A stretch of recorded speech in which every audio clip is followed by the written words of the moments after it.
पूज्याय राघवेन्द्राय सत्यधर्मरताय च भजतां कल्पवृक्षाय नमतां कामधेनवे दुर्वादिध्वान्तरवये वैष्णवेन्दिवरेन्दवे ಶ್ರೀರಾಘವೇಂದ್ರ ಗುರುವೇ ನಮೋ ಕಾರುಣ್ಯ ಸಿಂಧುವೇ. ಶ್ರೀರಾಯರ ಪಾದವನ್ನು ಗಟ್ಟಿಯಾಗಿ ಹಿಡಿದಳು. ಇದೊಂದು ಸತ್ಯ ಘಟನೆಯೊಂದನ್ನು ಭಕ್ತಿಯಿಂದ ಕೇಳಿ ಶ್ರೀರಾಯರ ಪಾದಕ್ಕೆ ಎರಗೋಣ. ಹಸುರಿನ ಮಡಿಲಿನಲ್ಲಿ ಹುಟ್ಟಿದ ಈಕೆಯ ಹೆಸರು ಸಂಧ್ಯಾ. ಪರಶುರಾಮ ಕ್ಷೇತ್ರದ ರಜತ ಪೀಠಪುರದಲ್ಲಿ ಜನಿಸಿದವಳು. ಪವಿತ್ರಾತ್ಮಳು. ಕೈಲಾಗದವರೆಗೆ ನೆರವಾಗುವ ಮನಸ್ಸು ಇವಳಿಗೆ. ತಂತ್ರ ಕುತಂತ್ರವನ್ನು ಅರಿಯದವಳು. ಇವಳ ವಂಶದವರು ದೈವಾರಾಧನೆ, ಭೂತಾರಾಧನೆ, ಈ ಆರಾಧನೆ ಮಾಡಿಕೊಂಡು ತಾಮಸ ಗುಣದಿಂದ ಬದುಕುತ್ತಿರುವವರು. ಇವರಿಗೆ ಅಂದರೆ ಸಂಧ್ಯಾ ಈ ಹೆಣ್ಣಿಗೆ ಸಹೋದರರು ಇಬ್ಬರಿದ್ದಾರೆ. ಉಪಯೋಗವಿಲ್ಲದ ಸಹೋದರರು. ಕೊನೆಯ ಸಹೋದರ ಬಹಳ ಒಳ್ಳೆಯ ವ್ಯಕ್ತಿ, ಮುಗ್ಧತೆ ಅವನ ಅಸ್ತ್ರ. ಅದೇ ಜನಾಂಗದಲ್ಲಿ ಅದೇ ವಂಶದಲ್ಲಿ ಹುಟ್ಟಿದ ಈ ಸಂಧ್ಯಾಳಿಗೆ ಅವೆಲ್ಲವನ್ನು ದೂರದಲ್ಲಿ ನಿಂತು ನೋಡುವವಳು ಅಷ್ಟೇ. ಅಂತಹ ಪೂಜೆಯನ್ನು ಮನಸ್ಸಿನಲ್ಲಿಯೂ ಯೋಚಿಸಿದವಳು, ಅವೆಲ್ಲವನ್ನು ಧಿಕ್ಕರಿಸಿದವಳು. ಸಾತ್ವಿಕ ಚೇತನ ಅಷ್ಟೇ. ಚಿಕ್ಕ ವಯಸ್ಸಿನಲ್ಲಿಯೇ ಸಂಧ್ಯಾಳನ್ನು ಸಂಸಾರದ ಜೀವನದಲ್ಲಿ ಕೂಡಿಸಿದರು ಅವರ ಹಿರಿಯರು. ಜೀವನದಲ್ಲಿ ಸಾಕಷ್ಟು ನೋವನ್ನು ಉಂಡವಳು. ಸಂಪೂರ್ಣವಾಗಿ ನಿಮ್ಮ ಮುಂದೆ ಅರ್ಹುತ್ತಿಲ್ಲ ಈ ವಿಷಯವನ್ನು. ಸಹೋದರರು ಇವಳ ಪಾಲಿಗೆ ಅಷ್ಟಕ್ಕಷ್ಟೇ.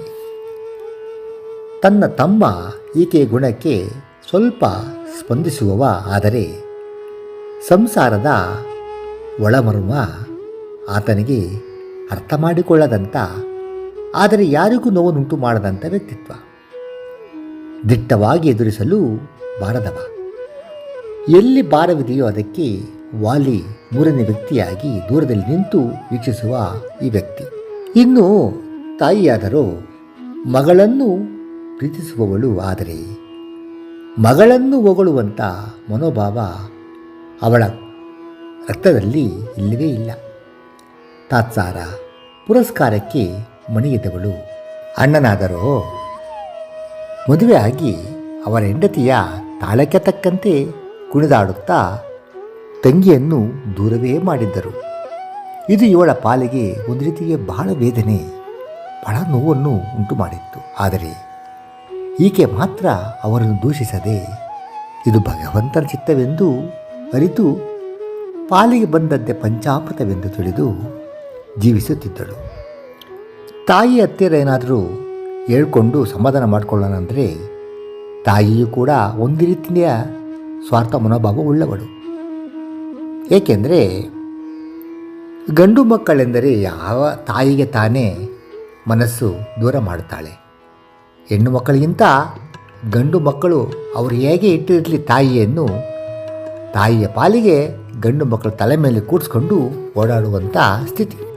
ಇನ್ನೊಂದು ಮಹತ್ತರವಾದ ವಿಷಯ ಏನೆಂದರೆ, ಗಂಡನ ಮನೆಯಿಂದ ಗಂಡನಾದವನು 1 kg ಚಿನ್ನವನ್ನು ಹೆಂಡತಿಯ ಕುತ್ತಿಗೆಗೆ ಹಾಕಿದರೂ ಕೂಡ ಅವಳಿಗೆ ತನ್ನ ತೌರಿನ ಮನೆಯಿಂದ ಒಂದು ಅರಿವೆ ಕಣ, ಒಂದು ಕೈವರಿಸುವ ಬಟ್ಟೆ ಬಂದರೂ ಕೂಡ ಬಹಳ ಖುಷಿ ಪಡ್ತಾಳೆ. ಅಂಥ ಕಾಲದಲ್ಲಿ ಇವಳ ಪಾಲಿಗೆ ತೌರಿನ ಉಡುಗೊರೆ, ತೌರಿನ ಕಾಣಿಕೆ ಮರೀಚಿಕೆ. ಆ ಕಡೆಯಿಂದ ಒಂದು ವಸ್ತುವು ದೊರಕಲಿಲ್ಲ. ನೆರೆಯವರೇನಾದರೂ ಕೇಳಿದರೆ ಬರೀ ಅಲ್ಲಿ ಬಿಟ್ಟು ನಗ್ತಾ ಸುಮ್ಮನಾಗ್ತಾರೆ. ಎಂಥ ತೌರಿನ ಜನರು ಅರ್ಥ ಮಾಡ್ಕೊಳ್ಳಿ. ಇಂತಹ ಸಂದಿಗ್ಧ ಸಂದರ್ಭದಲ್ಲಿ ಸಂಧ್ಯಾಳ ಬಾಳಿಗೆ ಸೂರ್ಯನ ಕಿರಣ ಬಂದೊದಗಿತು. ವಿವಾಹವಾಗಿ ಸುಮಾರು 7, 8, 9 ವರ್ಷವಾದರೂ ಕೂಡ ಇವಳಿಗೆ ಪುತ್ರನ ಅಥವಾ ಪುತ್ರಿಯ ಭಾಗ್ಯವೇ ಇರಲಿಲ್ಲ. ಇದೊಂದು ಇವಳಿಗೆ ಮರಣ ಯಾತನೆ ಆಗ್ತಿತ್ತು. ಕಾರಣ ಏನಂದರೆ, ಗಂಡ ತವರು ಯಾರು ಏನೇ ದೂಷಿಸಿದ್ರು ಕೂಡ ತನ್ನ ಮಗುವಿನೊಂದಿಗೆ ಆ ಮಗುವಿನ ಆ ಮಧುರವಾದ ಧ್ವನಿಯಿಂದ ಎಲ್ಲ ಮರೆತುಬಿಡ್ತಾಳೆ. ಆದರೆ ಇವಳಿಗೆ ಅಂಥ ಭಾಗ್ಯನೂ ದೇವರು ಕರುಣಿಸಲಿಲ್ಲ. ವೈದ್ಯರ ಸಂಪರ್ಕ ಆಯಿತು. ಮಹಾನ್ ವೈದ್ಯರು ಗೊತ್ತಲ್ಲ ನಿಮಗೆ, ಅವರ ಸಲಹೆಯಲ್ಲಿ ಒಂದೊಳ್ಳೆ ಜಡ್ಜ್ಮೆಂಟ್ ಕೊಟ್ಟರು. ಏನು ಗೊತ್ತಾ? ಸಂಧ್ಯಾ, ನಿನಗೆ ಗರ್ಭಕೋಶದ ತೊಂದರೆ ಇದೆ. ಇದು ಸರ್ವೇಸಾಮಾನ್ಯ ಎಲ್ಲ ಸ್ತ್ರೀಯರು ಗೊತ್ತಿರೋ ವಿಷಯ.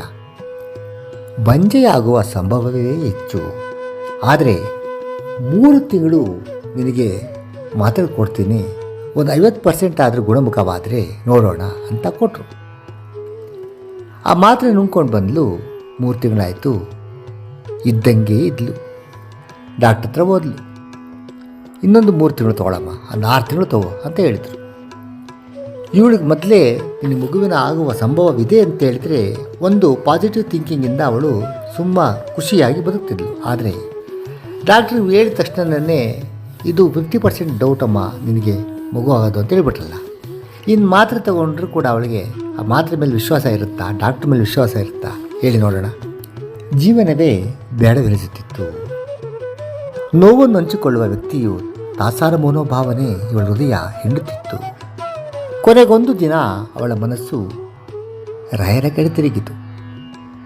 ಗುರುಗಳ ಕಡೆ ಪತ್ನಿ ಸಮೇತ ರಾಯರ ದರ್ಶನ ಮಾಡಿ ಕೆಲವೊಂದು ಕಟ್ಟು ನಿಟ್ಟಿನ ನಿಯಮವನ್ನು ಪಾಲಿಸಿ ಓಡೋಡಿ ಬಂದು ರಾಯರ ಪಾದಕ್ಕೆ ಎರಗಿದಳು, ಶರಣಾದಳು.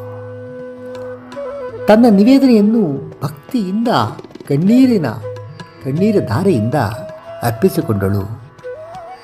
ಸೇವೆಯನ್ನು ಮಾಡಿ, ಒಂದು ಮಂಡಲ ಸೇವೆಯನ್ನು ಮಾಡಿ ಊರಿಗೆ ಬಂದಳು, ಹಿಂತಿರುಗಿದಳು.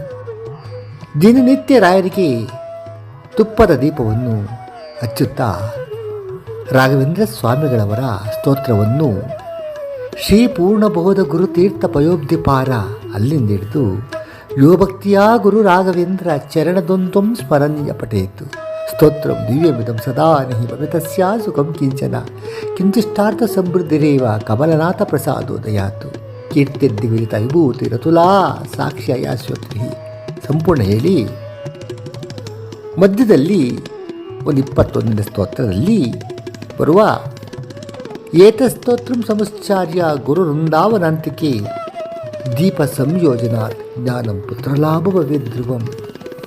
ಈ ಸ್ತೋತ್ರವನ್ನು ಅವಳು ಹೇಳಿಕೊಳ್ಳುತ್ತಾ ರಾಯರಿಗೆ ದೀಪವನ್ನು ಹಚ್ಚುತ್ತಿದ್ದಳು.